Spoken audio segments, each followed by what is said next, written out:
Welcome to this screencast from section 4.2 titled Function Notation. When you've encountered functions before, we've typically written them like this: y equals 3x plus 4. Here is a more formal way to write the same function. Notice I have f of x written right where I had y written before. All this notation means here is, hi, I'm a function whose name is f. I have x in my rule, and this over here is the actual rule itself. The way the function notation is read when we see this is f of x. This notation right here would be read f of 5. Notice how the 5 is literally written where the x would normally be written with that notation. So that's trying to tell me that 5 is the input value. It's going to be replacing x. So basically what I'm going to do here is I'm going to put a 3 and then times, and the value of x I'm going to substitute in place of the x. If x occurred more than once, I would be writing it at every occurrence of x.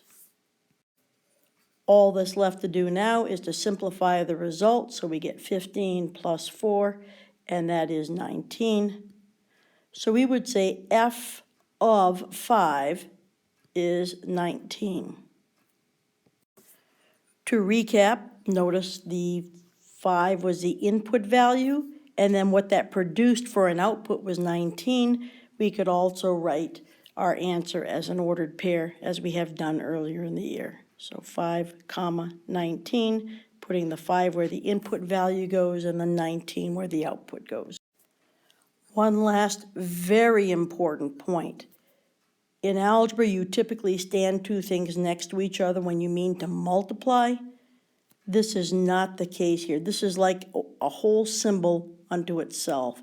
So we do not mean f is being multiplied by 5. This means go to the function whose name is f and put the 5 in place of the independent variable, the variable that you see in the rule. Now let's try a more challenging problem. Notice I have a g here, which is different than the f I had before. The f before did not stand for the word function. It was merely the name of a particular function. This one I chose to name g. So the function whose name is g has x in its rule, and this over here is the function itself. So if I write g of h plus 3, it means go to the function whose name is g and plug in an h plus 3 at every occurrence of x. You can see that where there used to be an x here, I've now put an h plus 3 in its place. I've also put the h plus 3 in place of this x as well. I make fewer mistakes if I take the h plus 3 squared and I rewrite it like this. That way I'm reminded what the meaning of squaring something is. In order to simplify, I'm going to multiply this binomial by this binomial, doing what you sometimes refer to as foiling. And I'm also going to clear these parentheses by distributing the 3 to each term. And these are the terms that result. These terms right here came from multiplying this out. And then these two terms here came from multiplying here. This plus 10 was the 10 that was there originally. Now all that's left to do is to combine like terms. Notice I had only one h squared term, so there it is. I added my 3h and 3h and 3h terms to get the positive 9h. And then I added the 9, and the 10 to get 28. Notice, for this problem, we didn't end up getting just a number for an answer like we did in the earlier one, because when there's a variable in here, you generally get an expression with that variable in it. So, this right here would be my final answer. It's the output when I input h plus 3 into the function whose name is g. Here's another kind of problem. It may look different, but it's actually the same kind of idea. If I ask you to find f of 2, I'm still asking you to go to the function whose name is f, and put in a 2 for the input variable. Now, obviously, there's no math rule here. You don't have a formula. So you're not going to be able to find your answer that way. But notice the 2 is still where we normally say f of x. The 2 is occupying the same space that x normally does. So that means 2 is the input variable. So what you do is look down this column here until you find 2 in for the x value, and then you merely report what is the output when x is 2.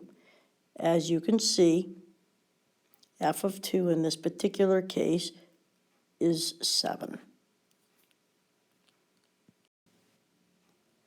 Finally, here's one last type of problem that you might see.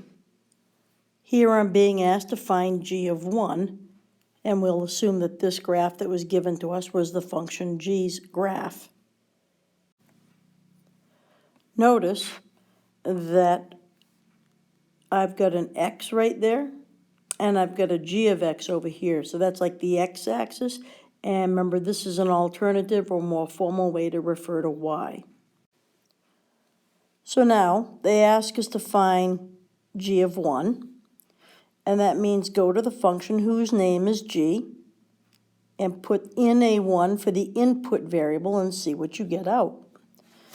So the input variable is always on the horizontal axis, so they're really saying go find the spot on the graph that's 1 unit over. So I kind of just scoot on down to here, and I notice this point right here seems to have an x-coordinate of 1.